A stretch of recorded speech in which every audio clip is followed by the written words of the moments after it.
In this Blender tutorial, I'll show you how to create animated bats with geometry nodes in Blender. So this geometry node setup is a product which I'm selling, so if you'd like to purchase the product so you can quickly add animated bats into your scenes, then you can purchase it with the links in the video description on my Gumroad store and my Patreon page and the Super High Market. So the starting of this video is going to show you how to use the product for everyone who's purchased it, and then the rest of this video will be a tutorial showing you how you can create it yourself if you do want to learn how to create it. Now in this tutorial, I'm not going to show you how to create the exact scene where I have the bats flying out of the cave and the bats flying next to the moon. I'm just going to be showing you how to create the geometry node setup, but then I will be just opening up those Blender files and just kind of showing you a quick process of how I created those scenes if you do want to create something similar. So if you've purchased the product, then you're going to get this Blender file here, and it's going to come with two different geometry node setups. So there is a never-ending bats, and there is an animated bats. So you can use these geometry node setups on any curve object, or you can just use the provided curve objects in the file. Then there's also going to be some little bats here, and so these are the bats which are distributed on the geometry node setup, so you can just leave those where they are and just ignore them. Now the animated bats and the never-ending bats are pretty similar, but the difference is that with the never-ending bats, they're just going to continue to be animated and more bats are going to be generated at the starting of the curve, whereas with the animated bats, you can animate how many bats are going to come into the scene and then how long it's going to take them to get to the very end of the curve. So with the animated bats, you can see at the very starting, they're all clumped up here at the starting, so you can have these out of the scene, then you can have them fly through the scene, and then they can go out of the scene. So let's first take a look at the never-ending bat. So I'll just hit the spacebar to play this. So it comes already animated. So right here, if you go to the modifier properties and you select the object, then you can change these different settings. So there's the amount of bats, so you can turn this way down if you just want a few bats flying through, or you can turn this up more if you want lots of bats. I just have it set to 100, so it's a big swarm of bats. Then we also have the bat speed, so if you turn this up more, the bats are going to fly a lot faster, or you can just turn it down to a smaller number and you can see the bats are going to fly slower. Then there's also the scale of the bat, so if you scale this value, it's going to change each individual bat. Then there's also this cool bat distance value, so if I turn this up, they are going to fly farther apart. So you can see they're still following the curve, but they're going to be farther apart from each other. And there's also the bats collection, which is just the collection of the bat objects. Then there's also this random strength, and so this is being controlled by a noise texture. So if I just turn this up, you can see the bats are just going to kind of move around a little bit, and so they're not going to be super static. So if I turn the random strength down to 0 and then play this, they're all pretty much moving straight, whereas if I turn up the random strength, now some of the bats are randomly going to be moving up and some of them are going to be randomly moving down, and if I turn this up to a really high value, you can see they're moving around quite a lot. So I like to keep this at a very small value just to add a little bit of randomness to the bat's movement. And then there's also the randomized scale, so if I turn this up, you can see the bats are acting really jittery, so you can just keep this really low or turn it up a little bit more just to make the bats moving around slightly more. Then there's also this randomized noise, and so I can just turn this up and you can see this is just going to kind of change the noise. So if I like pause the animation and change this, you can see here's what it's doing. So it's just kind of randomly moving the bats around. So you could animate this value if you want them to move a little bit more, but they are also going to move a little bit on their own. And then there's also a bat seed, so you can just change this to randomize the seed of bats. And this isn't super useful for having a ton of bats, but if you have just a few bats, like let me just type in 3, so now there's just like 3 bats, I can just change the random seed, so you can see it's going to change where the bats are. Now if you hit the tab key to go into edit mode, I can edit the curve handles. And when I extrude out the handles and then rotate them, you can see the bats are going to follow along with the rotation of the curve. So you can have bats flying through a scene, you could have them like flying around in a big circle, maybe flying up a cave or something like that, and they're going to follow along with the curve. So then as well as that, there is the animated bats. And so this one isn't the never-ending one, this is the one where you can control when you want the bats to start and end. So this one is also pre-animated, but if I want to delete the animation, I can just right click on the animate along curve and I can click on clear keyframes. So then to animate this, you can move the animate along curve value, so I can just drag this down here and then I can hover my mouse over the value and hit the I key to inset a keyframe.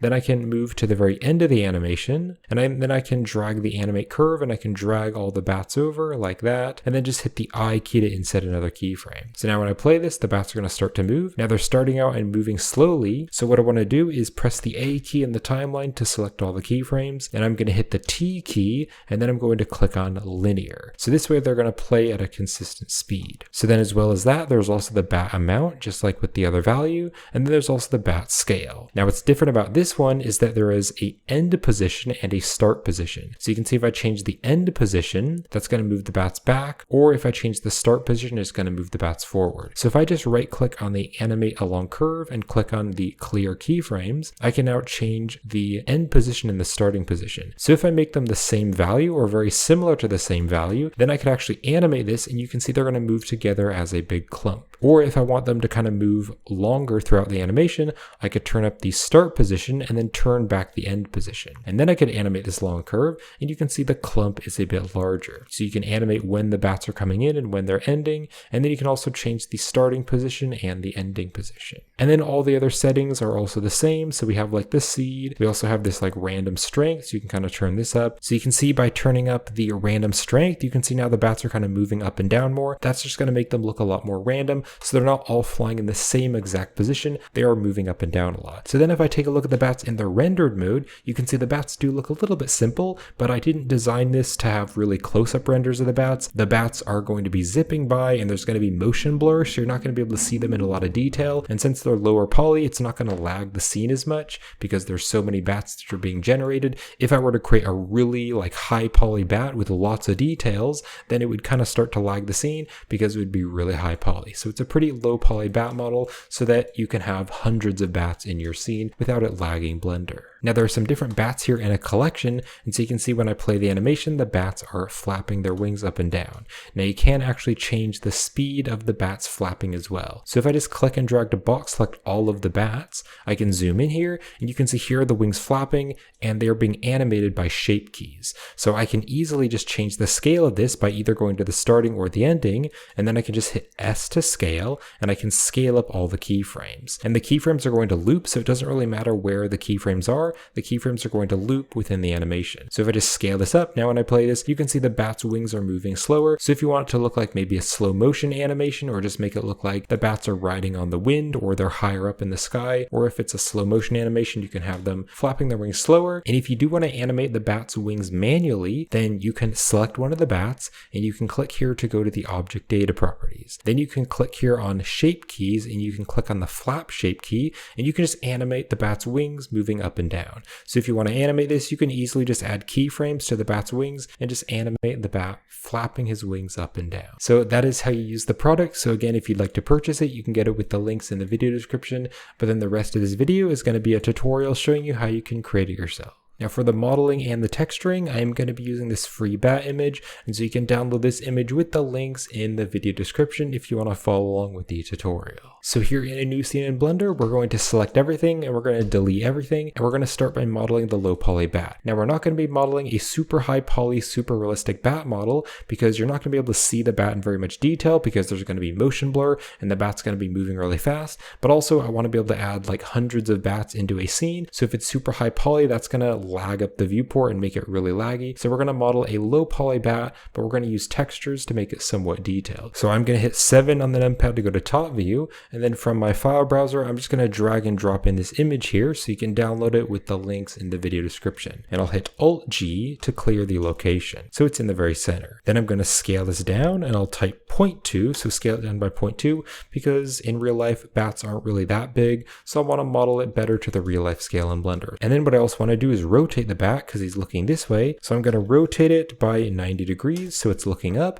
but then I actually want to make it pointed forwards. So I'm going to scale it, and we're going to scale it on the y-axis by -1 and hit enter. And then I'll hit G to grab, and we're just going to drag it right over there. So you can see with this reference image, the bat's kind of a bit sideways. It's not like a perfectly up and down image, but this is like the best royalty-free image that I could find of a bat. So we're going to use this image, but you can see this side of the bat actually looks really good. So we're basically going to be just using this side as a reference, and then we'll use a mirror modifier and mirror it over to the other side. So just make sure the reference image is in the center of Blender. So let's go to the add menu and let's go to mesh, and I'm going to add a cylinder, and then right behind me on the add cylinder settings, I'm going to turn the vertices down to 12. So turn the vertice count to 12 so that it is more of a low poly cylinder. And I'll hit tab to go to edit mode, and we're just going to scale this way down, and then I'm going to rotate it, and we'll rotate it on the x-axis by 90 degrees. So let's go into wireframe, and I'm going to deselect everything and just box select the back here, and I'll scale it down and then extrude it, scale it down, extrude it, and scale it down again like that. And then we'll be modeling the feet and legs later, but for now we're just modeling the body. So we'll box select the body, and I'm going to scale it up a bit and extrude it and scale it up. And again, because the reference image isn't like perfectly accurate, I'm not going to be super detailed or model it super close to the bat, but we're just using this as a reference. So I'm going to extrude this and then scale it down. So to kind of make the neck piece, we'll extrude it and scale it up a little bit like that. And I'm going to extrude it again, scale it down a little bit, and then extrude it and scale it down a little bit. And then also if I just box select this entire loop,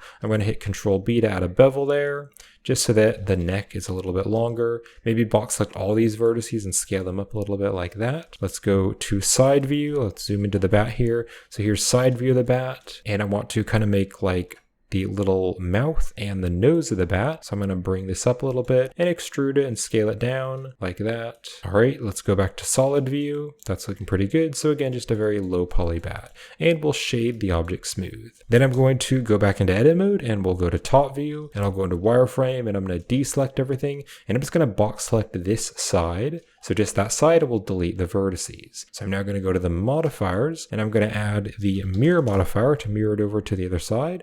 We'll just mirror on the x-axis, and I can turn on the clipping button. So I'll go back to solid view. All right, so now it's mirrored. So I'm now going to hold down the Alt key and select that loop there and hit F to fill a face. Then I can go over here to the other side, select that loop and press F to fill a face. So you have both of those faces filled. And then it is very low poly right now, and I do want to add a subdivision surface. So I'll press Control 1 to add a subdivision surface with one level. So just a little bit smoother. So then back in edit mode, I want to add a new object for the eyes, but we're going to do it in edit mode. So I'll go to the add menu, and I'm going to add a icosphere. But then let's open up the add icosphere settings, and we're going to turn the subdivisions down to 1, so it's very low poly. And we'll close the icosphere settings. Now before I move it, I need to turn off the clipping button so it doesn't merge with the mirror. And then I need to scale it way down. Let's bring it over here, scale it down. And then now that it's away from the mirror, we can turn back on the clipping button so it doesn't get merged with the mirror. So we're going to scale it down and just stick these beady little bat eyes right there. And then back in object mode, we can shade it smooth. So we'll go back into edit mode. We're going to add a new object. We're going to add a cube, and this cube is going to be for the legs. Let's turn off the clipping button, and we're going to scale the cube way down. Let's bring the cube forward and bring it over here. And then once it's away from the mirror, we can turn back on the clipping button. And we'll go to top view, and I'm going to scale it way down and scale it way down and just stick it right in there. We'll go into wireframe, and I can also scale it along the Z-axis just to kind of flatten it. And then on side view, maybe bring it up a bit. So we'll go to top view, and actually if I go right inside here and go back to the solid view, I want to go to the face select and select this face here, and we're going to delete the faces, and that way it won't start to round in because of the subsurf. So I'm now going to select this face here. Let's go to top view, and I'll go to wireframe, and I'm just going to bring it out and scale it down a little bit, and then bring it out and scale it down a little bit, and extrude it out, and then we'll scale it along the y-axis, start to rotate it away, extrude it out. And we're just going to model some very basic feet, but I'm not going to go into tons of detail because I want to keep it pretty low poly. All right, so there we go, just some very, very simple legs and feet. And we'll shade the object smooth. I also might want to add another loop cut, just drag a loop cut right there just to sharpen that up a little bit. So let's now model the ears. So I'm going to go to the edge select, and we're just going to select this edge, and we're going to duplicate the edge and rotate it straight. We can also scale it on the Z-axis by 0. Let's go to front view, and I'm going to extrude it up, and then we'll scale it up a little bit, and then extrude it and scale it down, and extrude again and kind of scale it down so we have kind of this shaped ear. And then we will hit the L key to select that entire linked pieces, and we're going to extrude it out so it has thickness. And then we will go to the vertex select. We're going to go to wireframe, and we'll deselect everything, and we're just going to box select this top part of the ear and rotate it and move it over. And then before we continue, we should save the Blender file. So I'll click on File and Save. And I'm just going to save this as Bats Blender file and just save the project. All right, so let's just rotate the ears over, kind of rotate the ears down. And then I want to select everything, and it looks like we need to hit Shift N to recalculate the normals. So now let's go to the face select, and I'm going to select this face here. Now let's hit X, and we're going to delete the faces. So now it goes straight down. So we'll hit the L key to select the linked vertices, and I'm going to move it down. Let's scale it down, and we're going to rotate it, and we're just going to have these cute little bat ears. So just coming up like that, and then back in object mode, we're going to shade it smooth. And then we'll go back into edit mode. So let's go to the add menu, and we're going to add a new object in edit mode. So we're going to add a cylinder. And then for the cylinder, if we click on the add cylinder settings, let's turn the vertices down to 8 so it's very low poly. And we'll close the add cylinder settings. And then again, we need to turn off the clipping button so we can scale it down and bring it away from the mirror. And then we can turn back on clipping. So let's rotate it. We'll rotate it on the y-axis by 90 degrees.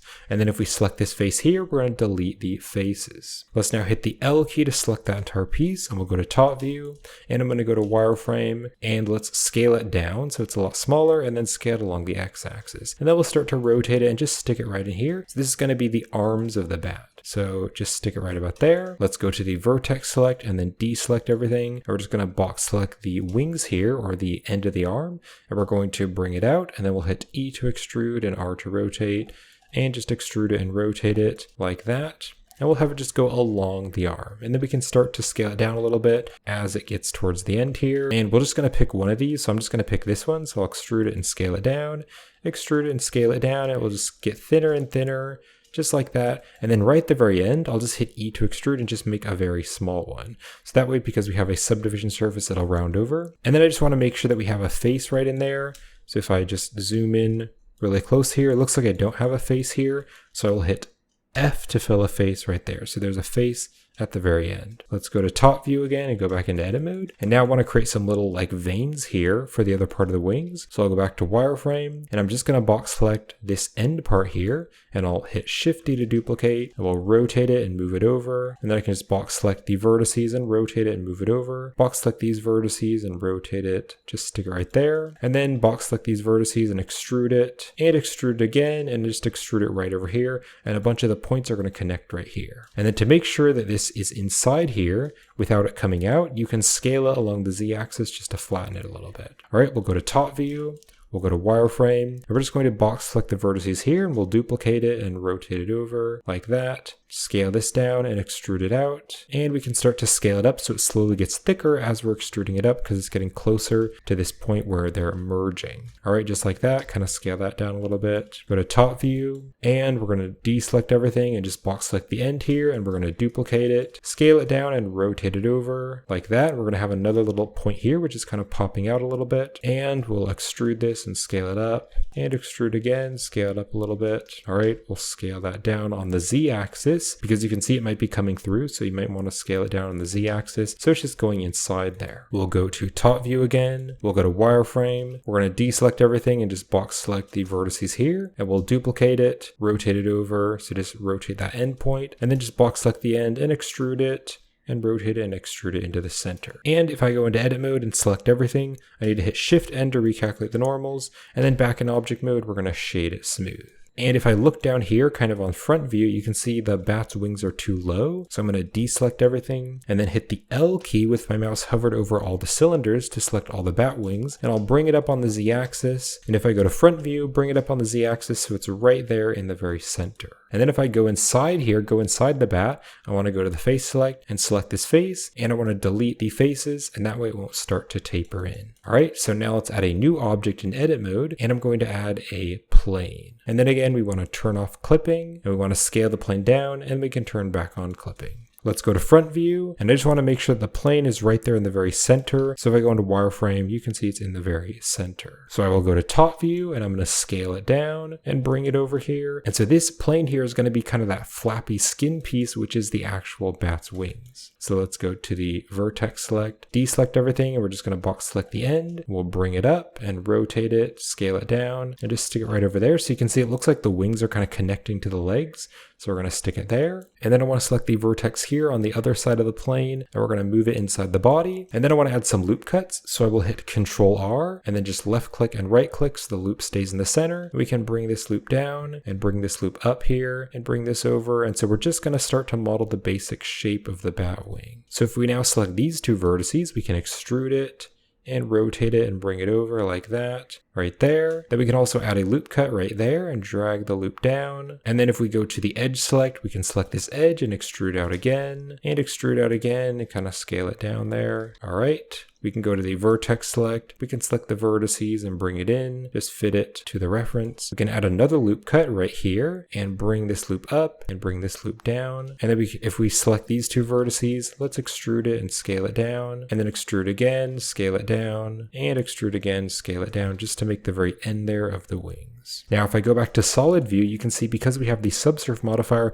it's kind of smoothing out here. And so I want to fix that. So what I'm going to do is hold down the shift key and select all of the vertices which are at the endpoints. So for example, like this one here, I want to select that vertex because the subdivision surface modifier is rounding it out. Let's also go into wireframe, hold down the shift key and select that vertex. And then we also want to hold down the shift key and select that vertex and also that vertex there. All right, so we have all those selected. So what I'm going to do is hit the N key to open up the side panel, and we're going to click here on item. And then if you look here on the vertices data, there is this mean vertex crease. So if I turn up the mean vertex crease, that is going to make it really sharp, and I'll turn it up to 1. So now you can see, even though we have a subdivision surface modifier, it's smoothing this out here, but it's making this really sharp. So that way it's much closer to the actual bat shape. And then I also do just want to add a few more loop cuts back and forth here. So I'll hit Control R, scroll my mouse wheel so I have 2 loop cuts, left click and right click. So then I can use these ones, so I can like drag this one over here,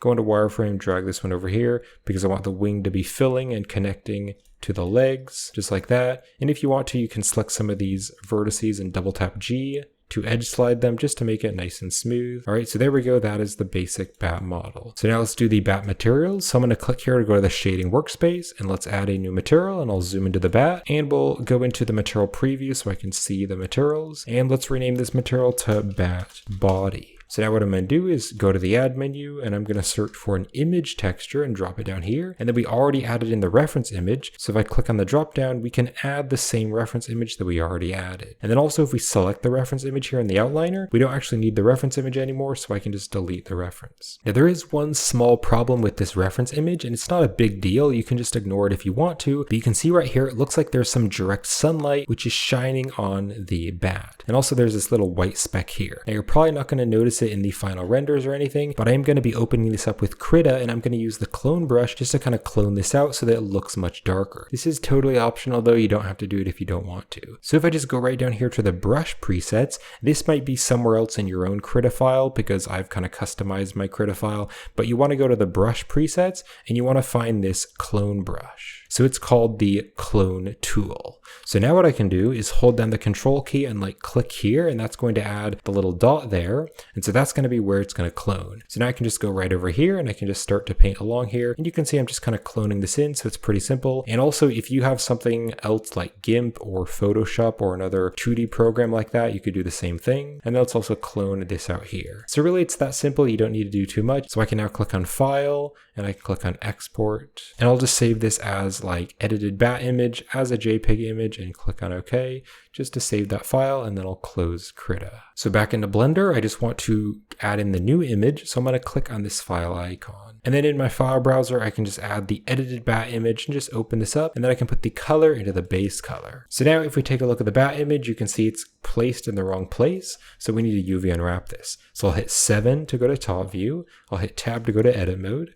and I'll select everything, and I'll hit U to unwrap, and we're going to unwrap project from view. So I can now just click over here to go to the UV editing workspace, and I can select everything by hitting A, and I'm going to rotate it by 90 degrees, just like that, and bring it down here. Now we actually use this as the reference, so this side of the bat, because it was larger and more spread out. So what I can do is scale it. We're going to scale it on the y-axis by -1. So we're scaling the UVs by -1, so the UVs are flipped, and now I can move it up. So hit G to grab to move it, and I can hit S to scale, and just stick it right there, and just stick it as close as you can on top of the bat reference. And then you can just like select some of the vertices or the points here on the UV island. You can kind of move it around, and you want to make sure you don't see any of the blue sky, because that would kind of make the image look a bit weird. All right, so just like that, maybe move this over. All right, and then if I just like box select the entire bat here, I can move the bat down. So just stick it there, and then maybe box select this, and I can like rotate the bat's head. And then what I also want to do, let's first just zoom into the bat, and we'll go into the material preview so I can see this. But you can see like right over here, it looks a little bit blue and white. So back in edit mode, I'm going to deselect everything, and I'll hit the L key just to select the entire linked island there. And I want to scale this island down, and I want to bring it down, just stick it into the black area. Then let's also go over here to where the wings are, and I'm going to deselect everything, and I'm going to hit the L key with my mouse hovered over all these cylinders. And I want these to be completely black as well. So I'll scale them way down, and I'll move them over here. And I'm just going to scale them really small and stick them inside the black area. So you can now see the feet and legs are black, and also the arms are black.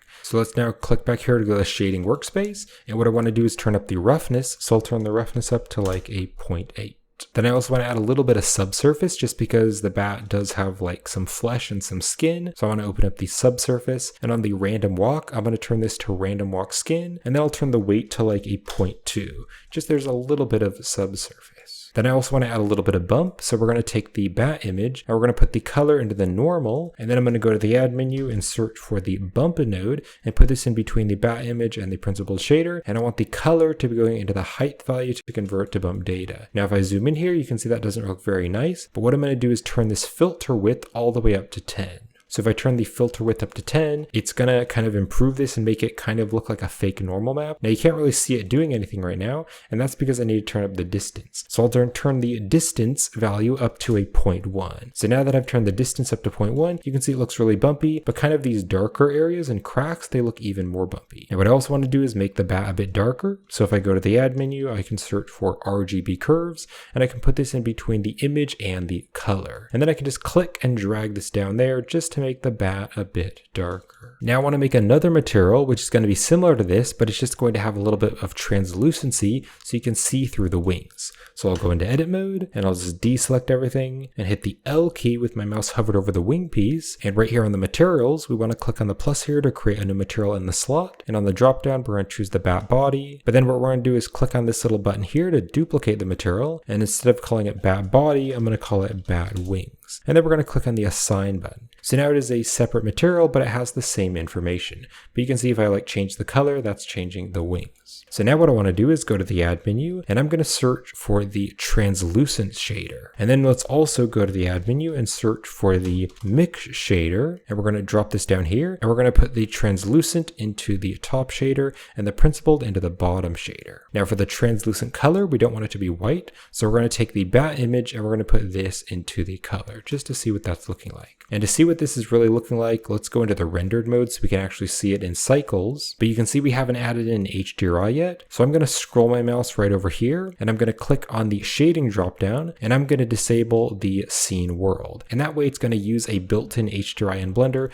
just so we can preview what the materials are looking like. So you can see here is the bat material with the subsurface, but then here is kind of that skin, the thin skin of the bat wing. And so you can actually see by using the translucent here, it's adding light through the bat skin because it's a really kind of thin bit of skin for the wing. And I'm going to turn this factor value to a 0.7 so that there's not quite as much light coming through the bat wing. And then let's also turn up the subsurface. So let's go here to the bat wings, and we'll turn the subsurface weight all the way up to 1 so there's a bit more subsurface. Now I also want to make the eye material, so we'll go into edit mode, and I'll deselect everything, and I'll hit the L key with my mouse hovered over the eye. We'll click on the plus here, we'll add a new material, and I can just call this bat eye, and then we'll click on the assign button, and I'll turn the roughness down to a 0.1 so it's really shiny, and I'll turn the base color to fully black so we have a nice shiny eye. Maybe I'll turn the roughness up to like a 0.2 so it's not quite as shiny. Now the last thing that I want to do is go over here to the modifiers, and on the subsurface I want to click on this monitor icon to disable the subsurface in the viewport. So if it's disabled in the viewport, then the scene will move a bit faster, but then in the final render then we'll actually be able to see the subsurface. So that'll just make everything in the viewport export a little bit faster,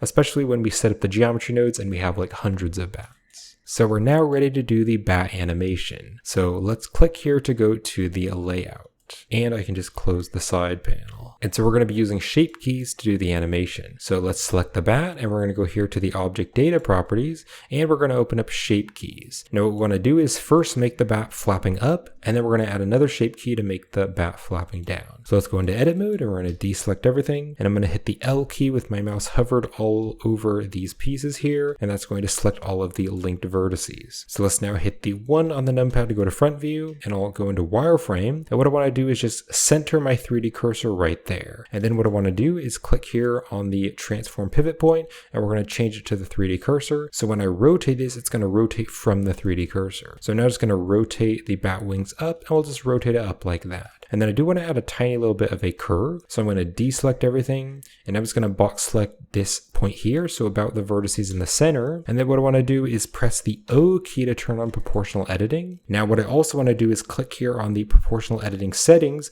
and I'm going to click on the connected only. And this way it's only going to pull along the vertices which are connected to any object which is from our selection. So basically we can move the wings without it affecting the body. So I'm going to use the box select and just box select these vertices here. So basically in the center, and we're going to go to front view, and I'll hit G to grab and move it up. Now one problem with this is that if you move it up too far, it's going to start to merge with the mirror. So I'm going to turn off the clipping button so that it doesn't merge with the mirror, and then I'll hit G to grab and move it up. And you can scroll your mouse wheel to change the size of the proportional editing, and I'll just bring it up kind of like that. And then if I hit G to grab again, this time I'm going to scroll my mouse wheel much larger, and we can drag all of the wings. But because we have the connected only turned on the proportional editing, it's not going to move the bat's eyes or the bat's body or anything else. So let's maybe bring it down, kind of rotate it back a little bit. All right, so make sure it isn't going through the mirror, and I can now turn back on the clipping button. So we'll go to solid view, and then there's a few spots here where you can't see like the arms of the bat. So what I'm going to do is just manually fix this. So I'm just going to select that loop there, and select that loop there, and that loop, and that loop. And I'm just going to bring it up here. I want to turn off proportional editing, so hit the O key to turn off proportional editing. And I also want to change the transform pivot point back to the median point. So I can rotate this and just bring it up and just kind of fit it so that it looks pretty good from the top view. All right, so that's looking pretty good. It looks like we also need to shade the object smooth because it's shaded flat. And then what I also want to do is move the bat's body up a little bit and the feet up a little bit. So we'll go back into edit mode, we'll go to wireframe, and I'm just going to box select the legs, and we'll rotate it. Let's actually turn on proportional editing by hitting O, and we'll rotate it. Let's scroll our mouse wheel down, and then we can bring this up and rotate it again, bring it up like that so the feet are a little bit higher. And then we'll do the same thing for the head. So we're going to go into edit mode, we're going to go to wireframe, and we're just going to box select the head, and we're going to rotate the head and bring the head up just a little bit. All right, so that is going to be the top position. So again, if we go here to the object data properties and go to the shape keys, we can click on the plus here to create a basis key, and then we can click on the plus again to add a new key, and we can rename this key to flapping. So now with this flapping selected, we're going to go into edit mode, and we're going to make everything going down instead. So let's rotate the head down. So we'll just kind of do the reverse effect. So kind of rotate the head down just like that. Maybe move that loop down. We can go into wireframe and just box select these vertices and rotate them and kind of move them down like that. Maybe even move the back of the body down. And then we'll go to front view. We're going to deselect everything, and we're just going to box select this spot right here. And we're going to hit G to grab, and we're going to drag this all down just a little bit so it's a bit more straight here. But then what I also want to do is set the transform pivot point back to the 3D cursor. So when I hit R to rotate, you can see it's going to rotate everything around by the 3D cursor. So let's hit the L key with our mouse hovered over all of these pieces. We'll go back to front view. Now what I want to do is go here to the modifiers, and I want to turn off the clipping button, and I want to rotate it down like this and maybe bring it out a little bit because I don't want it to merge with the mirror. And then what I want to do is select this vertex here and hit G to grab and drag it back because we don't want this to be merged with the mirror. So just stick it right there. And if we go here to the back of the bat, it looks like we need to bring this down and bring it in a little bit. So now if I hit tab to go back to object mode, you can see we have the bat up, and then there's the bat down. So what we can do is also turn back on the clipping button. So clipping is turned on. And then what I also want to do is rotate the bat's wing a little bit, just like we did from the top pose. So if I go back to front view, let's go to wireframe, and I'm just going to box select the vertices here. I will hit G to grab, and I can scroll my mouse wheel just to bring it up a little bit. So now the bat's wing rotates over a little bit. And then also you can see right here, these little bits here are kind of moving away from the wing. So I just need to manually kind of select these loops. So go into wireframe, select these loops there. Let's also change the transform pivot point back to the median point, and we can rotate it and just bring it down. I also want to turn off the proportional editing. We don't need that anymore. And also right here, select that loop and select that loop, and then select those loops. And let's bring it down right there so it's in the center of the wing. All right, so now if I hit tab to go back to object mode, we can go here to the object data properties. And if I change this value, you can see it's going to make the flapping of the bat. So I can just animate this back and forth, and that's going to make it look like the bat is kind of flapping. Now it looks like his head moves a little bit too much. So if we go back into edit mode of the flapping, let's just box select all the head and rotate it up a little bit, because I think it was just a little bit too extreme. So let's just try this again, back in object mode. That's a little bit better. So we're now going to animate the bat flying. So we're going to use the arrow keys to go to frame 0, and on the flapping key, we're going to hit the I key to set a value. Then we're going to use our arrow keys and go over to frame 5. And we're going to turn the value all the way to 1, and then hit the I key with the mouse hovered over the value. So we're now going to go over to frame 10, which is 5 more frames, and we're going to drag the value back to 0, and then hit the I key to inset a keyframe. So now if I go to the starting and play this, you can see the bat is now just flapping his wings. So now I want to make this loop. So to make it loop, we're going to click here in the corner and drag out to split the window. And then we will click here to change the editor type, and we're going to change this to the graph editor. So let's now just close these side panels to get them out of the way. We actually do want this side panel, so click and drag to open up this side panel, or hit the N key to open up this side panel. And we're going to click here to go to the modifiers. And we're going to click on add modifier, and we're going to add cycles. So this way, the cycles modifier is going to just take all of our keyframes here, and it's going to just duplicate it and repeat it. So what's really cool about this is I could like move the keyframes around. I could also select all the keyframes and I could scale them on the y-axis, actually scale them on the x-axis, and so that would actually change the speed of the flapping. So let's now click here, drag over, and let go, just to close the graph editor. So now what I want to do is make a few different bats, and some of them are going to be bigger, some of them are going to be smaller, and then the speed of the flapping can also be slightly different, and that way they'll just look a little bit different in the geometry nodes. So I'm going to go to front view, and I'll hit Shift D to duplicate, and then bring it up on the Z-axis and just click there. I can now hit Shift R because Shift R will repeat the last action, and I'm going to make 4, 5, 6, 7, 8. I'm just going to make 8 bats. And then I'm going to scale some of the bats down, so some of the bats are going to be smaller, and I can scale some of the bats up, so some of them are larger. So if I select all the bats, let's hit Control A, and we're going to apply the scale. So in the geometry nodes, they're just going to have slightly different random scale. Now, of course, we could do that with the geometry nodes. There are values that you can add, like the random value node, and you could put that into the scale. So we could do that with the geometry nodes, but why I'm also duplicating the bats is because I want the flapping to be random so that all the bats don't flap at once. Because if I press the space bar to play the animation, you can see the bats are all flapping at once, so that's not going to look realistic. So I'm going to select each one of the bats and then hit the A key in the timeline to select the keyframes, and I'll hit G to grab and just drag them over. Select a different bat, hit G to grab and drag it back, and I'm just going to add a little bit of variation or variety. Also, one of them I could like skip it so it stays where it is, and I'm just going to add a little bit of variety to where they are. So now if I play this, you can see all the bats are flapping their wings at a different position. Now for the larger bats, I thought it would be cool to make them flap a little bit slower, and then for the smaller bats, they could flap their wings a little bit faster, just so it again adds a bit more variation. So I'm going to select this large bat, and I'm going to drag the timeline here, or the playhead, over to the center. So I'm now going to hit S to scale, and I'm going to move my mouse up just so it's one keyframe farther, and then click to place that there. So now the larger bat isn't going to flap his wings by 5 frames, but by 6 frames. So this bat is going to flap his wings just slightly slower. I can also select the smaller bat, and let's move our timeline here, or move the playhead into the very center, and I'll hit S to scale and just scale it down by 1 like that. So now the small bat is going to flap his wings by just 4 frames. And you could do that with a few of them, so maybe some of them bigger, some of them smaller, and just do that with a few of them, so that again, it's just going to add a little bit of variation to the animation so they all don't look the same. So I'm now going to click and drag to box select all the 8 bats, and I'm going to hit the M key, and we're going to click on New Collection, and I can just call this Bats, and hit Enter, and click on Create. So now if you open up the outliner here, you can see we have a bats collection with all of our bats. And so we'll be able to use this in the geometry nodes. So now I can just click on this little check mark there just to disable the bats. So the bats are still inside our Blender file, but they're just hidden. So I'm now going to hit Shift C to center the 3D cursor, and we can now create a curve for our geometry nodes. So I'll go to the Add menu, and we're going to go to Curve and just add the default BZA curve. So I'll go into Edit mode, and I'll select a curve handle here and hit G to grab and S to scale, G to grab, S to scale,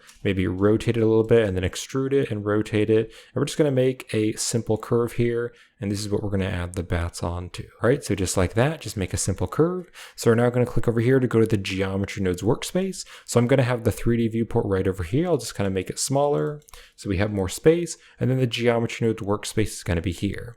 So I'll click on New to add new geometry nodes. And I'm just going to call this Animated Bat.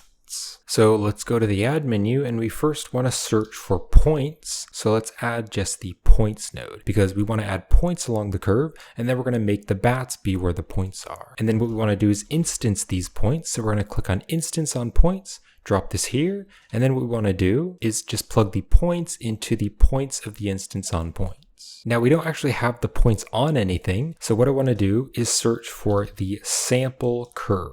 We're going to add the sample curve node. Let's drag these back. And I want to take the geometry and we're going to put that into the curve. So now the sample curve node has the data of our actual curve in edit mode. Then we can take the position of the sample curve and we're going to put the position into the position on the points. Now instead of just using points, we actually want to instance the bats on the points. So we need to plug something up to the instance here. So what we're going to do is search for collection info.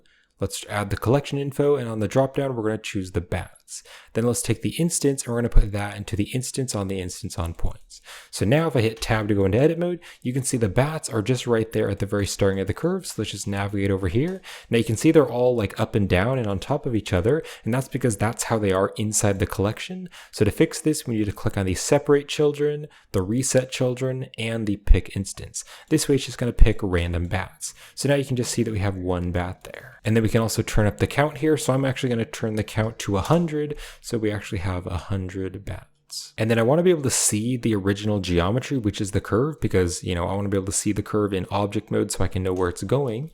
So I'm going to search for the join geometry node. Let's put it here after the instance on points, and the geometry is going to go into the join geometry. So now we can actually see that curve in object mode. Now let's go back here to this sample curve. So with the sample curve here, we have this factor. So if I turn the factor up, if the factor is at 1, then the bats are going to be at the very end. Or if I turn the factor to 0, the bats are going to be at the very starting of the curve. So we can use this to animate the bats moving. So I want to join all of these nodes here into a frame, and not the join geometry, not the group input, but just these nodes. So I'm going to box select all of these nodes here, and I'll press F to join them into a frame, and I'm going to type in bats along curve and hit enter. So bats along curve. So you don't have to add this into a frame if you don't want to, but I like to do this just to keep everything organized so that you can remember what everything's doing. And let's actually take the group input and stick it here into the bats along curve, because later I'm going to be duplicating the group input. So we'll put that in there as well. Now right now the bats are on top of each other, and if we just drag the factor, they're staying on top of each other. So instead of having a single factor, I'm going to search for the random value node. Let's put the value into the factor. So now you can see if I change up the random value, that's going to randomize the position of where the bats are on the curve. So I'm going to turn the minimum value to -1, and then the positive value is just going to be 1. And you can see there's also a seed here, which will kind of generate where the bats are. So you can see the minimum value is the ending of the bats, and the maximum value is the starting of the bats. So now what I also want to do is search for a math node, and we're going to drop the math node after the random value, and we're going to leave it set to add. So now we have this value here, which is going to control the entire bat animation. So this is the bat animation, and then we have the ending of the bats and the starting of the bats. And I'll turn this value to a -1 so that it's over here at the starting, but then of course we can animate the bats moving. So let's now box select these nodes, and I'll hit F, and I can add a label, and I can call it start and end points. Now before I continue, I do want to animate the bats so we can actually see what the bats are looking like. So I'm going to click here in the corner and drag down to split the window, and then we'll click and drag over here. And then let's click here to change the editor type, and we're going to change this to the timeline. So I'm going to go to the very starting of the animation, and I'm going to hover my mouse over this add value and hit the I key to inset a keyframe. Then I'm going to go to the end of the animation, and I'll turn this all the way to like just to the very end, however far it needs to be. It looks like turning it to 2 is about the end, and then I'll hit the I key to inset a keyframe. So now I can go back and forth here, and you can see the bats start to speed up, and then they are fastest in the middle. So if I just select everything with the A key, I'm going to hit the T key to change the keyframe interpolation, and let's change it here to linear and do that in the timeline. So now when I play this, you can see the bats are moving at a consistent speed. Now there's a few more problems. The rotation is wrong, so we're going to fix that later, but also I want the bats to be farther apart from each other, so they're not exactly in the very center of the curve. So we're going to go right over here to where the join geometry is, and we're going to drag this back here, and we're going to add another node setup here to move the bats farther away. So I'm going to search for the set position node, and we're going to set this here after the instance on points. So what we're going to do is now search for random value, because we want random values to make the bats kind of moving around. And what I want to do is turn the float to vector, so that the vector is going to have the x, y, and z axis instead of just a value between 0 and 1. So I'm going to put the value into the offset. And now you can see the bats look like they're a bit more random, and if I turn up the maximum value, you can see they are going to be added, and so they're going to be farther and farther apart. So I'm going to turn the maximum value all to 1, so they're just moving away from the curve a little bit. Now one problem with this is that when I turn up the maximum value, it's moving them kind of up in this direction, but it's not moving it into the negative value. Now we could take the minimum values and we could turn that down, and you can see that's going to make it go into the negative values. So now it's kind of in the very center of the curve and just surrounding the curve. But what I want to do is have one single value, which is going to make all of it go farther apart or go back in. So what we're going to do is add some math nodes here, so we can just add one value, and the one value is going to make it bigger and smaller. So what I'm going to do is search for a math node.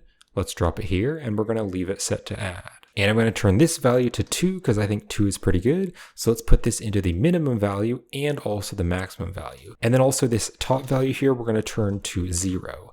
Now, because we added this into the top value and the bottom value, so the minimum and maximum, it's moving them both really far away. But I want to make one of the values be in the negative at the same amount that the other value is in the positive. So what I can do is duplicate this math node, and you can put it on the top one. I'm actually going to put it on the bottom one. So the maximum value is actually going to go into the negative.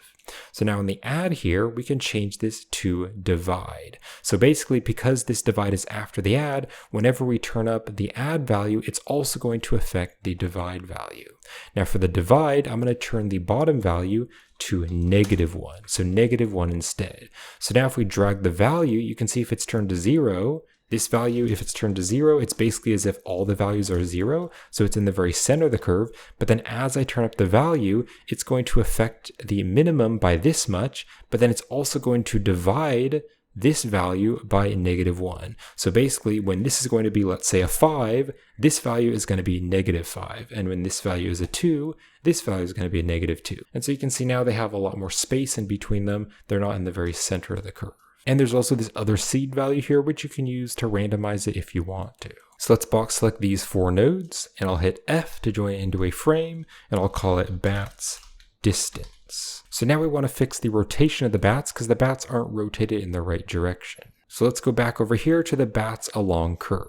Now, right here with the sample curve, we have a tangent, and this tangent is going to be the data of the rotation of the curve. So I can take the tangent and put it into the rotation. But then what I want to do is search for the align rotation to vector. So just start to search for align, and we're going to put the align rotation to vector right here in the wire between the tangent and the rotation. And maybe drag this down here.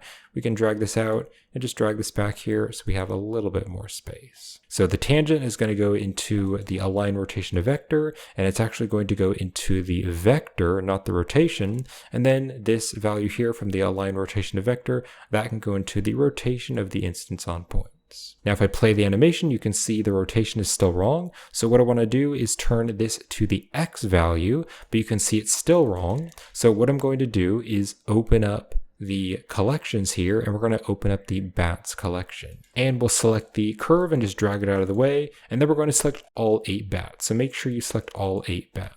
bats. And I'm going to rotate the bats on the z-axis, and I'm going to rotate them by 90 degrees and hit enter. Now to make this the new default rotation, we're going to hit Control A, and we're going to apply the rotation. Now the problem with applying the rotation is it's going to mess up the mirror modifier, but this is really easy to fix. We're just going to hold down the shift key and select one of the bats, so make sure there's an active object, and we're going to go here to the modifiers. Now we're going to hold down the Alt key, and we're going to turn off the X and turn on the Y. And because I held down the Alt key when I did that, it applied that same mirror modifier change to all of the objects at once because I held down the Alt key. So now if I just play the animation, you can see all the bats are pointed in the right direction. So I can just hide the bats collection, and let's just minimize the side panel. And real quick, I can hit the Control space bar to go into full screen. So now if I go into edit mode and select a handle and extrude it and rotate it, you can see wherever the curve is pointing, that's going to be the direction of the bats. So I'll hit Control space bar again to go out of full screen. So now what I want to do is add a little bit of random movement so that the bats are kind of moving up and down a little bit, because right now they're pretty much all flying at the same exact position, just to add a little bit more detail, and it does make the bats look a lot more realistic. So I'm going to box select the join geometry in the group input, and I'm going to drag them back so I have more space here. And I'm going to go to the add menu, and I'm going to search for another set position node so we can set the position of our bats. Now I'm going to go to the add menu, and I'm going to search for a noise texture and drop this down here. And on the 3D, I'm going to change this to 4D, and the 4D will give us this W value, which will basically randomize the noise. And then let's change the noise settings. So I'm going to turn the scale here to a 0.1. And then I'm going to turn the roughness all the way to 0 and the detail all the way to 0, because I don't want very many details. I want it to be not super noisy. I just want it to be more of a blobby noise so that the bats just kind of slowly move around randomly. So now I can take the noise texture color and I can put this into the offset. And you can see if I take the W value and kind of move the W value around, you can see that is now what the noise is doing. If you like turn up the scale, it's going to be more jittery. You can turn up the detail and stuff, but I don't want to do that. So you can see now the bats are just kind of moving around a little bit. Now I do want to be able to control the strength of it. So to control the strength of it, I'm going to search for vector math node. So we're going to add vector math, and we're going to drop this right here. Now if I just instead use the math node, let's just drop the math node right here, you can see it would actually mess up the values, because the math node, the regular math node, just has values from 0 to 1, whereas the vector math actually has the X, Y, and Z axis. So I'm just going to delete the add, and we'll put the vector back into the offset. So the vector math has the X, the Y, and the Z axis. So we're going to duplicate this again and drop it here so we have two vector maths. And on the first one, we're going to change this to multiply. So you can see if I click and drag down and then add more of these values, you can see it's going to make it a lot stronger. So it's going to make the noise a lot stronger. But the problem with this is that it's adding it and it's kind of making all the bats kind of move off to the side. So after we make it stronger, we want to use this math here set to add, and we're going to turn this down to move it back into the center. So it's kind of similar to kind of what we did before. But for now, I'm going to turn these all to 0. What I want to do is make it so that when I multiply this value, it's also going to add this value at the same time so that we don't need to move both of them at once. So to do this, I'm going to search for another math node, drop this here, and I'm going to turn this value to 3, so the bottom value to 3, and the top value we're going to turn to 0. Now let's put the value into the vector. So now you can see as I turn this value up, it's going to add more and more of that value. But I also want it to affect this add, so we're going to duplicate this add here, so duplicate the math node, and this one we're going to set it to multiply instead. And then this value is going to go to the top one, and then we're going to take the multiply and we're going to put this into the top vector. But then instead of adding more value and just making it move farther away, we're going to make it a negative value. So I'm going to change it to negative 0.5. So now you can see as I turn this value up, it's going to add the multiply, but it's also going to minimize the add. So that way when I turn up this value, the noise is just affecting it more and more. So we get kind of this cool noisy effect where it's moving around, but it's not going to move away from the center of the curve. Now, if I play the animation, it's a little bit hard to see the effect. So I'm going to go into edit mode and select all the curve handles, and I'm going to scale it down on the z-axis by 0, and then scale it down on the y-axis by 0. So this way the curve is really straight. So now when I hit the spacebar to play the animation, you can see the bats are definitely moving around. So if I turn up this value more and more of the bats are going to move around and they're going to be more strong. So I'm just going to keep the value at 3 so it's more subtle, but I find this really adds a lot more to the animation. Instead of the bats all being static and just moving together, they're going to randomly kind of move up and down, and some of them are going to randomly move around. So let's go back into edit mode, and I'm just going to add some curves to the curve handles here, just so that the curve is a little bit more random and it's kind of rotated a little bit. So now what I want to do is delete the animation. animation. So we're going to go back to the very starting, and I'm going to go back here to the very starting, and I'm going to right click here on the add, and I'm going to delete the keyframes. Right click and clear keyframes. Why I'm deleting the animation is because I'm going to add all the custom values into the group input. So over here on the side panel, we'll have customizable values for the geometry nodes. So the first value that I want to add is the amount of bats. So if I click on this group input, I'll hit Shift D to duplicate it, and I'll drop it up here, and I can take this counts value and I'll put this into the extra socket. Now if I hit the N key to open up the side panel, you can go to the group tab and then go here to the group sockets, and I can double click on the count here, and I can rename this to bats amount. Then I want to add the value which is going to animate them along a curve. So I'm going to hit Shift D to duplicate this group input, but then I'll hit the F key, which is going to bring it out of the frame. And I'll drag it here inside this frame. And now you can see we have this value here, which we can use to animate it. So let's drag the value into the extra socket here. We'll double click on this to rename it, and I'll write animate along curve. So animate along curve. So then we'll be able to use that value right here to animate it, so we don't even need to go into the geometry node editor. Then I want to control the bat scale. So let's navigate over here to the instance on points, and you can see we have the scale value. So what we can do is just click and drag and put the scale value here into the group input, and then you can see it's going to be 3 values, but I instead just want to be 1 value to control the scale. So not the X, Y, and Z, but all of the axes at once. So if I click on the scale, let's first just rename this to bats scale, and then I'm going to take the vector type and I'm going to change it to float instead, which will make it 1 single value.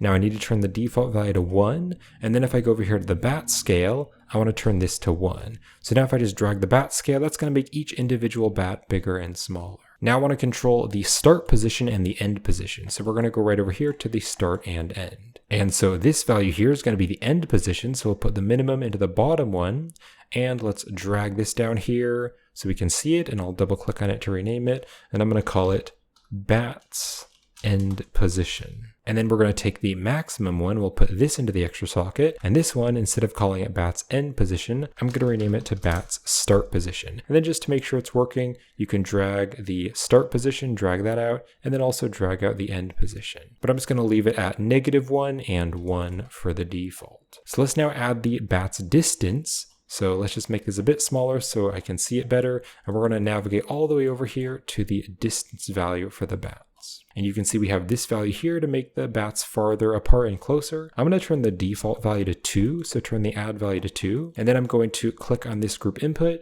and I'll hit Shift D to duplicate. I'll hit F to bring it out of the frame, and then I can stick it into this frame. Let's drag this over so we have more space. And then let's take this bottom add value, and we're going to put this into the extra socket. And then we're going to rename this to bats distance. And also one thing that I forgot to do right over here, I want to box select all of these nodes, and I want to hit F, and I'm going to rename this to random movement. So that's the random movement of the bat.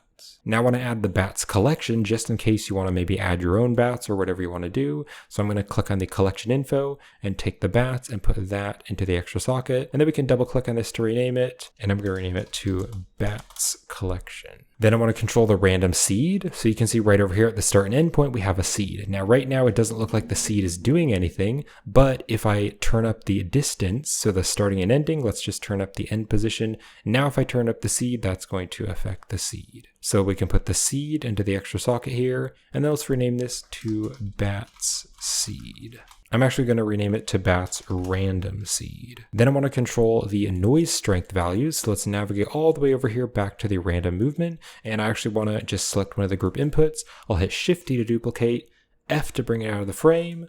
Let's drag these backs here so we have a little bit more space. And then we're going to drop the group input right down there inside the random movement. So let's now take the bottom add, and we're going to put this into the extra socket. And let's just drag the group sockets out, drag it down to make it bigger. And I'm going to rename this value to random strength.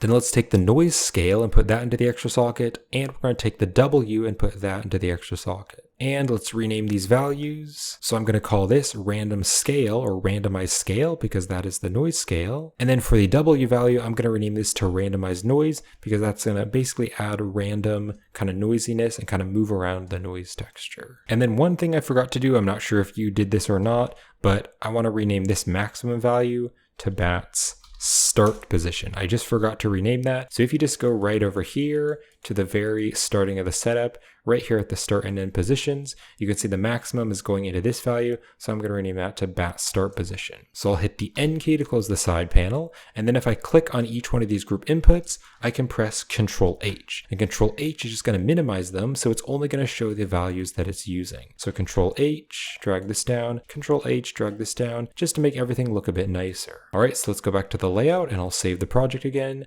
And you can just click over here to go to the geometry nodes, and we can just review the geometry nodes. So we have the amount of bats, then we can use this value to animate along a curve. Then we also have the scale of the bats. Then we also have the start position and also the end position. We have the distance of the bats, so you can make the bats farther away from each other if you want to. Then you can also choose the collection of bats if you have your own bats, or you could also add like birds. You could like animate your own birds and then put a bird collection in here instead.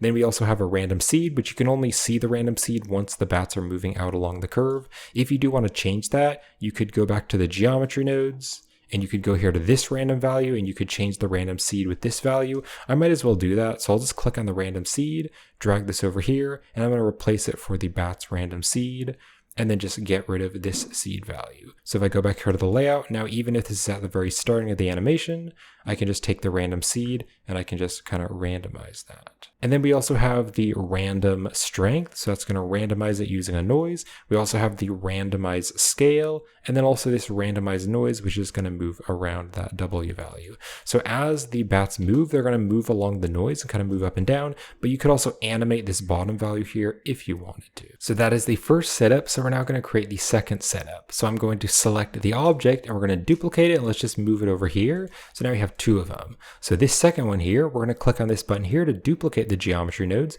So now it is a separate geometry nodes. And this one we're going to rename to never ending bats. So this way it's going to have all the same settings, but it's going to be separate. So let's also copy this and paste it here. So it's called never ending bats. So we have the animated bats and the never ending bats. So let's go back over here to the geometry nodes workspace, and I'm just going to edit it just a little bit. It's going to be pretty similar, but we're just going to change it a little bit so that the bats are never ending. So let's go here to the start and end points. We're going to select these three nodes and we're going to hit X to delete them. Now let's go to the add menu, and I'm going to search for the fraction. So add the math node fraction. You can search for fraction, or you can just add the math node, click here, and you can change it to a fraction. And we're going to use the fraction to make it so the animation is basically looping and never ending. So you can see right here, we have this factor to move it up and down, but I'm going to put the value here into this factor. And now when I change this value, you can see if I turn the value up and down, as it gets to the end, it's going to go back to the starting. So it's basically going to loop. Now I don't want to have to animate this manually. I want it to automatically be moving. So what I'm going to do is search for scene time. So go to the add menu, search for scene time, and I can put the seconds into the value. So now when I play this, you can see whenever the timeline is moving, as the seconds go by, that's automatically going to make the bats move. Now the problem with this is that the bats are all in a clump, and I want the bats to be all along the curve randomly. So I can search for the random value node. We want to put the random value here and mix it into the fraction. So we're also going to go to the add menu and search for add. So you can either search for a math node or just search for add, and we can drop it right here in between the scene time and the fraction. And then we want to take the random value and put that into the top value, and then the scene time seconds is going to go into the bottom value. So because we have this random value, you can see they're randomly being generated along the curve. And on the minimum value, I'm going to turn that to 0, and on the maximum value, I'm going to turn that to 100. Now I want to be able to change the speed of this. So to change the speed, I'm going to search for multiply. So add the math multiply, or just add a math node and change it to multiply. And I want to put this here after the scene time. So by putting it after the scene time, we can now drag this value. So if it's larger, the bats are going to move faster, or if it's really small, like a 0.1, you can see the bats are moving really slowly. Now, I want this to be a little bit more customizable because it's kind of hard to actually change the speed of it because it's very sensitive. So I'm going to search for another math node, and I'm going to search for divide. So add the math node divide, and I'm going to put this here after the add here. So we have the multiply, then the add, then the divide, and then the fraction. And so we're going to divide the values to make it a lot more subtle. So I'm going to divide it by 100. So basically the divide node is going to make it way slower because it's making a lot smaller value. But this way it's going to make the multiply less sensitive. So now I can turn the multiply up. I can turn it to an 11. I can turn it up to like a 20 or a 30. And so this is going to make the multiply a lot less sensitive. So it's a lot easier to control. Now I think that maybe turning this value to like a 20 is pretty good. So now you can see the bats are all flying along the curve. So let's just kind of organize the nodes better. I'm going to drag these closer together so that it's really organized. And then I'll select all these nodes here and I'll press F and I'll just call this animation. Now let's hit the N key to open up the side panel, and also if we drag out the side panel here, you can see because we deleted that other group input earlier, there's some values that we don't have anymore. So I want to get rid of these values and just add new values. So let's click on the random seed and click on the minus to get rid of that. Also the start and end position, we want to click on that and hit the minus and the minus because we aren't using that because it's a looping animation and there's always going to be more bats. And then also the animate along curve, we don't have that. So if we click on the animate along curve, we can click on the minus. So now none of the values are grayed out. So now what I want to do is make this a bit bigger and make this a bit smaller so we can see this better. So let's click on the group input and we're going to hit Shift D to duplicate. We'll hit F to bring it out of the frame. We'll stick it into the new frame and then just drag this over here. And now let's hit Control H. So Control H is going to make it bigger so we can see all the values, and that way we can add up the new custom values. So we have the seed value here. So I'm just going to drag the seed and stick it here into the group input, and then I can double click on this to rename it. And I'm going to call this like bats random seed. And then I also want to take this bottom multiply value, and that's going to be the time or the speed of it. So I'll put that into the very bottom value. And then this I'm going to call bats speed. And then I think it would be better if the bat speed was like up at the top. So I'm going to drag the bat speed here on the side panel and drag it here right underneath the bats amount. So we have the bats amount and then the bat speed. But then the very bottom value, the bats random seed, we're not going to really use that much. So I'm just going to keep it at the bottom. So let's select the group input and I'll press Control H just to minimize it and make it smaller. So let's hit the N key to close the side panel, and we'll go back over here to the layout and I can just save the project again. And now we can play this and just make sure this is working. So we have the amount of bats. We can also change the speed of the bats. We can also change the scale of the bats and also the distance so the bats can be farther away from the curve. You can also change the collection. So again, you could like model like a flock of birds and then do the same thing and add birds instead of bats. You can also change the random strength. You can also change the randomized scale and the randomized noise. So you can use these just to make the bats kind of moving around a bit more randomly. And then also you can change the seed, and that's more useful if you just have a couple of bats, maybe just like 2 or 3 bats, and you just want to kind of randomize it to move it around to make it fit your scene or your animation. And so that is it. That is how you create this geometry node setup of these animated bats. So I'm now going to give you a quick overview of how I created a couple of the shots in the final trailer video with the animation. So here is the cave scene. So what I did is just modeled this cave here. So I modeled the cave with a cylinder. You can see if I go into edit mode, it's basically just like a high poly cylinder here. And then I actually wanted to be able to see a little bit inside the cave. I just want a little bit of light to go inside the cave. So I deleted the bottom of the cave where you can't see it and then added this plane here. And so the white plane actually reflects some of the light. So you're able to see a little bit more light inside the cave just because the cave was really dark. So with the cave modeling, to make it look more detailed, I went to the modifiers and I added a subdivision surface to give it more geometry and more detail. Then I also added this displace modifier and I just added a noise texture here. So I just added a clouds texture. And so then I just kind of can change the strength here. And so that's going to make the rock cave wall look really noisy. Then if I go over here to the shading, so I added in this rock 058, and this is from Ambient CG. So it is a group of textures. And so I just put that on the cave wall. And then instead of using the UVs, I used the box projection. So instead of using the UVs, I used the object into the mapping. And then on each one of the textures, you can change the projection to box, and you can turn the blend to 0.2. And so this box projection method just places the rock nicely all along the cave wall without having to use UVs. But then I also wanted the cave to look a bit more gray. So I did a little bit of color correction and kind of removed some of the colors. So it's a little bit more of a gray cave. Then I also wanted to add some rocks to the opening of the cave. And so that was just a simple geometry node setup. So if I go to geometry nodes, I can click here on the geometry nodes. So what I actually did for the rocks is I used the project files from one of my very oldest tutorials on how to create realistic rocks. I'll have a link to that video in the description. And in that tutorial, I show you how to create some realistic rocks. So I first had to make the rocks more low poly. And so I used the decimate modifier to make the rocks more low poly. And then I added the same rock cave material onto the rocks. So then this is just a very simple geometry node setup. This is probably the most simple geometry node setup that people should learn when when they're first learning geometry nodes. And I have a couple other tutorials on my YouTube channel on how to set this up. So if you want to check those out, links are in the description. But I basically just added all the rocks into a collection, and then I used the distribute points on faces and the instance on points just to place the rocks all along the cave. And then I just animated the bats and had the bats flying out of the cave. And then to make the bats look a lot more realistic, I would highly recommend turning on the motion blur. Whether you're in Cycles or Eevee, turn on the motion blur, and that way the bats will be kind of blurred because the bats are flying pretty fast. Now for the moon scene, I downloaded a moon image from Pixabay. So here is the moon image, but then what I did is put the color into a color ramp so that the entire thing is black except the moon, which is white. And then I put that into the alpha. And so because I put it into alpha, now everything around the moon is transparent. So I basically turned it into a transparent image. And then I also added the color into the strength here of the principled shader so that it was emitting light. So now if I go into the camera view, you can see here it is. So I just animated the bats moving. So here's the bats just flying along the scene. And so I had the bats flying right in front of the moon to kind of give the silhouette of the bats. And then for this nice blue stars background, I added in this HDRI, but then I just did a couple things to the HDRI to make it look different. So if I just preview HDRI, here's what it originally looks like, but then I added this RGB curves just to make it look a bit darker. And then I put it here under the background and I turned the strength way down so it's this nice kind of bluish color. And then I used the X, Y, and Z rotation